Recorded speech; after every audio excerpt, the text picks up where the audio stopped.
Монгол улсад чи хууль гэж юм байгаа шүү дээ. Энэ улсын хуралчин ажил хийж байгаа шүү дээ.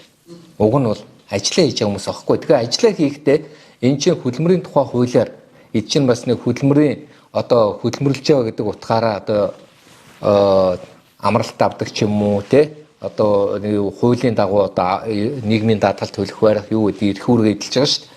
Тэгэхээр энэ ажлын цаг чинь шөнийн цаг уу, өдрийн цаг уу, үргэлжилсэн цаг уу, те уртцсан цаг уу гэл ингээд цаг болгон чи өөрөө хуультай байхгүй. Гэтэл тухайн өдөр бол хурал эхлээгүй. Хурал зарлаагүй. Хуралдааны одоо үйл явцыг эхлүүлэх гэж суусан. Эхлүүлэх гэж сууж ягаад өглөө ирсэн. Өглөө ирэнгуудаа эхлүүлэх гэж сууж исэн хүмүүсийнхээ тоон дээр нэмээд эрс бүрдүүлж байгаа. Энэ бол гэмт хэрэг. Асар том гэмт хэрэг. Ягаад гэвэл хуулийн дээр байгаа.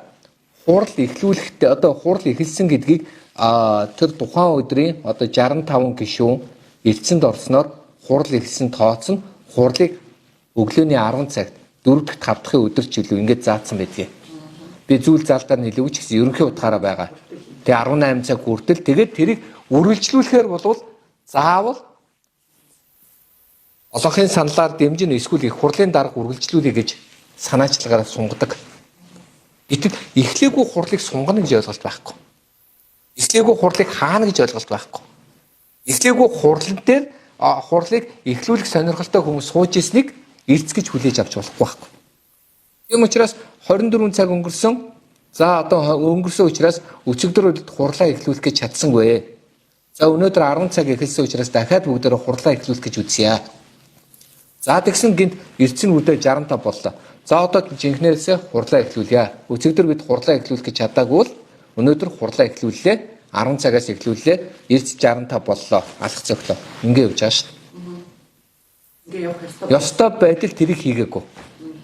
Яг тэгвэл энэний ач холбогдлыг дахиад үндсэн хуулийн дээрээ дэмжсэн 65 гишүүн байна гэдэг үг заасан байхгүй юу? Тэр 65 гэдэг тоо чинь хідээс тоолох юм гэдэг асуудал гараад байна шүү дээ. Тэгэхээр тэр тоо чинь өөрөө үндсэн хуулийн нэргээд хатуу заагаад өгсөн. Тэгэхээр зүгээр нэг ердийн хууль хэлцэж байгаа бол одоо дүүрч гэдэг нь юу вэ? Тэн дээр за үндсэн хууль болон томилгоотой холбоо дээр тодорхой 3.2 гэдэг тоо гэдэг 4.3 ч гэдэг юм тоо.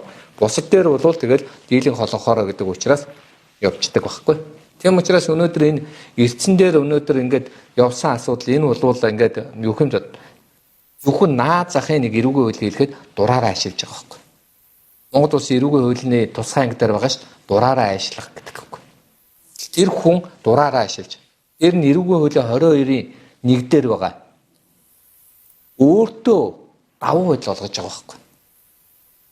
Тэр хүн тийм давуу байдал олгох хэрэг байхгүй шүү дээ. Тэр хүн тэнд сууж байгаа өөрөө улсын хурлын дарга чөлөөлөгдсөн учраас улсын хурлын даргын үүргийг хүлээж ирсэн шүү дээ. Яг тэгвэл нөгөө хүн нь чөлөөлөгдөх хүсэлтэд өгсөн учраас хүлээж ирсэн. Гэтэл ийм үйлдэл хийж байгаа нь өөрөө энэ хүүхэд бол нэлийн хүнд ял авах хаа би санаа зовж байна. Тийм учраас энэ хүүхэд эртгэн шиг одоо баг маргаашийн дотор очиж уйлаад ингээд өргөдлөө гэсэн дээр хүсэлтэд өгөөд би ингээд сайн дураар чөлөөлөгдөё гэсэн дээр. Тэгэхгүй ингээд нөгөө манай юу хэмд одоо сайхан халах хүүхдийн л зан л да би бас арга хангаах энэ хүүхд арга хангаах манай арга хангаах нэг гүжихөр ингээд гүжичтэй. Тэгэхээр гүжүүд зан чи өөртөө л муу. Тийм учраас би юу гэдгийг энэ хүүхдийг болоод битгий ингээд гүжүүдлээ дээ. Бушуухан шиг очиод өргөдлөө хүсэлтэд өгөөд чөлөөлөгдөө. За чөлөөлөгдснийхээ дараа одоо яах их нь дараагийн асуудал. Чөлөөлөгдөхгүй ингээд яваад байх юм бол өөрийнх нь нөгөө гэмт хэрэг үлдэж байгаа хугацаанд үргэлжлээд байгаа шүү. Энэ ноцтой шүү. Бушуухан энийгээ цэг тавиад үнэн зөвийг шийдүүлсэн дээр.